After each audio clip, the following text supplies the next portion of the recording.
student portfolios for the children in your care not only is a professional thing to do, but it's a nice way to track progress and keep organized some of the work that they've done. And then in the end, you have this beautiful keepsake for parents to have and children to have for years to come. So I want to go over how I make a very simple child portfolio using these binders and a cover sheet. My portfolios are going to start with these daily observation cards. What I do is I print enough out so I have one sheet per child, and that'll give me, if I'm doing one observation per day, it'll give me 4 observations per month per child. I'm just going to be writing down basic milestones, maybe some social, emotional things, maybe things that we need to work on, things that they're struggling with, and maybe some plans to work on that with the children. But basically, if I have the date there, I can remember when it happened, and after about 6 months, I'll have quite a few of these, and I can pull them together and put them inside of a progress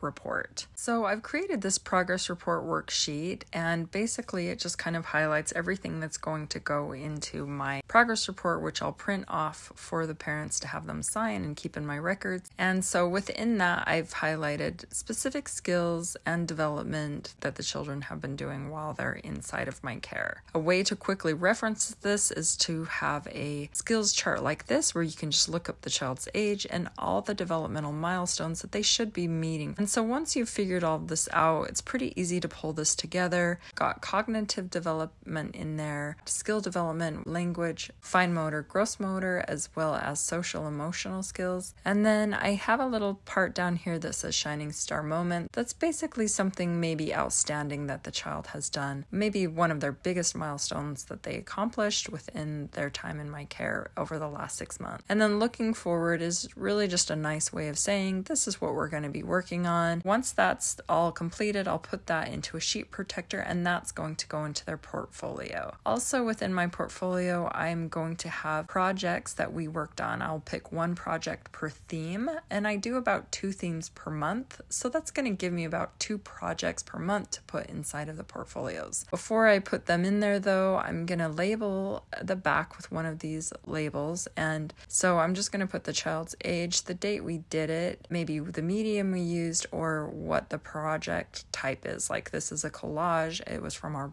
our ocean theme, and then that's going to slip into a sheet protector along with the other projects that we have in there.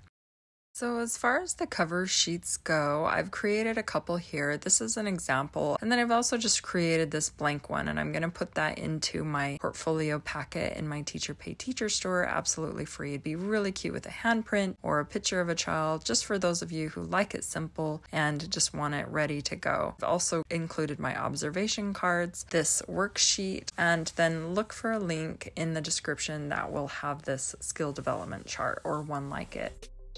I hope this helps, and hopefully it gave some good ideas on how to create a child's portfolio that's not only professional looking, but can be a great way to track the children's progress, keep some nice work that they've done, in turn creating a beautiful keepsake the children and the parents are going to enjoy for years to come.